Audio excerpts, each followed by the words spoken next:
Le plus habile de tous fut certainement un espion d'origine égyptienne particulièrement doué pour les langues et doté d'une excellente mémoire photographique. Il s'appelait Eli Cohen. Sa carrière dans le Mossad débute en 1960. Il est recruté pour devenir un agent infiltré et il jouit d'une excellente couverture d'antiquaires arabes. Il est envoyé en Syrie, l'ennemi le plus déterminé d'Israël.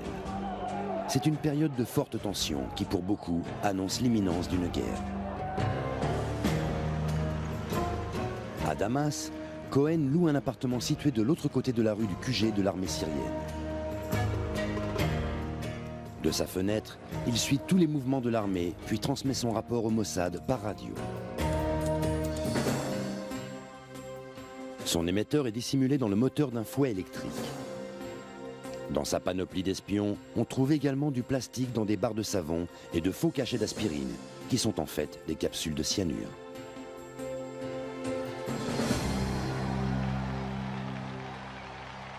Grâce à son argent et à son charme, Cohen parvient à fréquenter l'élite syrienne. Il devient même le confident du président Amin al-Hafez.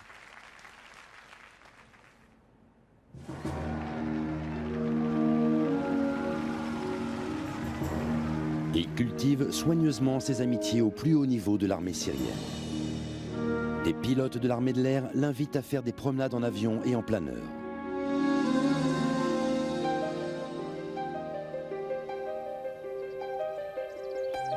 Le premier objectif de Cohen est ce plateau fortifié surplombant Israël, le fameux plateau du Golan. C'est le principal atout stratégique des Syriens et la plus grande menace pour Israël.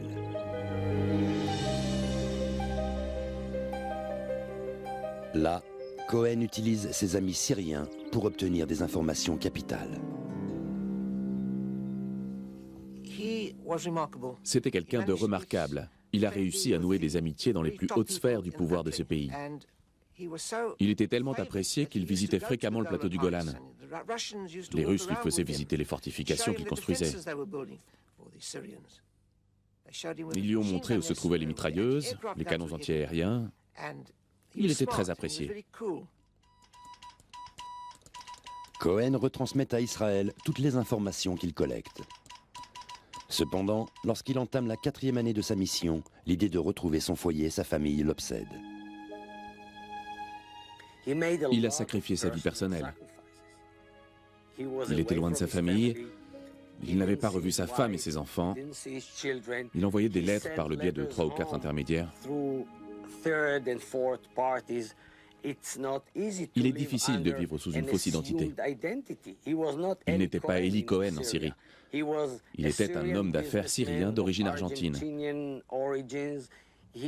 Il menait une double vie. D'une certaine manière, tout agent a une double personnalité. Sa fragilité psychologique entraîne chez lui un manque de vigilance. Il émet chaque matin à 8h30 précisément. Cette régularité est remarquée par le colonel Ahmed Souedani, le chef du contre-espionnage syrien. Souedani ordonne à des unités de détection radio de sillonner les rues de Damas. Son objectif, découvrir la source d'un mystérieux signal qui brouille les transmissions radio de l'ambassade indienne voisine. Le 21 janvier 1965, l'émetteur de Cohen est localisé. Les Syriens se ruent chez lui et l'arrêtent.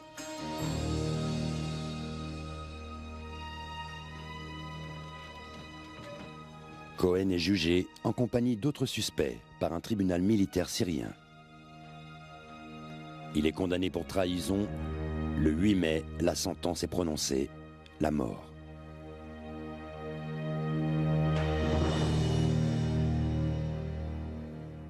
Dans sa cellule, il écrit un message d'adieu à sa femme. À ma chère femme Nadia, je te demande de ne pas perdre de temps à me pleurer. Je te demande de prendre soin de toi et des enfants et de veiller à ce qu'ils soient bien élevés. Mais n'oublie pas de prier pour mon âme. À vous tous, mes derniers baisers. Shalom. Eli Cohen.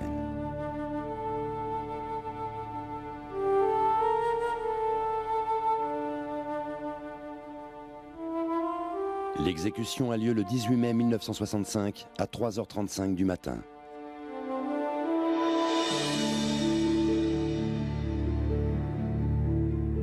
Lorsque les images de cette scène parviennent en Israël, le directeur du Mossad rend hommage à son camarade lors d'une cérémonie privée.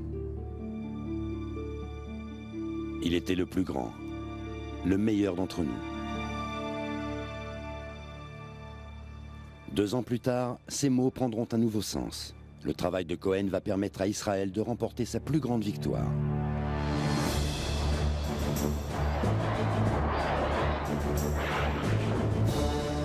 « 5 juin 1967.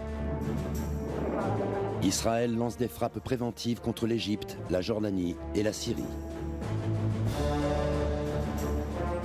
Grâce à la qualité des renseignements d'Eli Cohen, Tsahal réalise une percée spectaculaire sur l'imprenable plateau du Golan.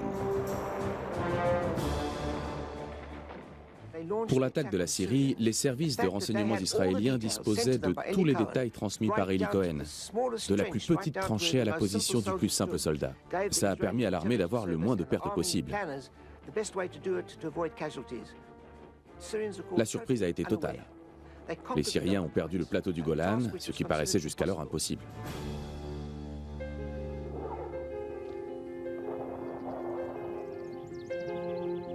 Ce qui constituait autrefois une terrible menace pour Israël est à présent le symbole du courage d'un agent surdoué du Mossad. Mais le cas d'Eli Cohen rappelle également l'un des tout premiers principes de l'espionnage.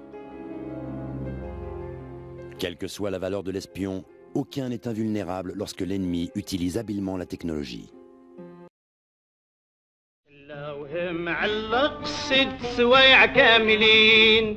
وكل من داز يتفرج فيه ويخجر جابوا حتى ولادهم يشوفوه بالعين ما بقى اللي ما شاف ولا انطى ولا ذكر اما عطاتهم اسرائيل فيه من ملايين بس يجيبوه من سوريا بالبطر وجبوهم العرب ما يعطيوه حالفين غير يبقى عندهم ديما مدفون في القبر.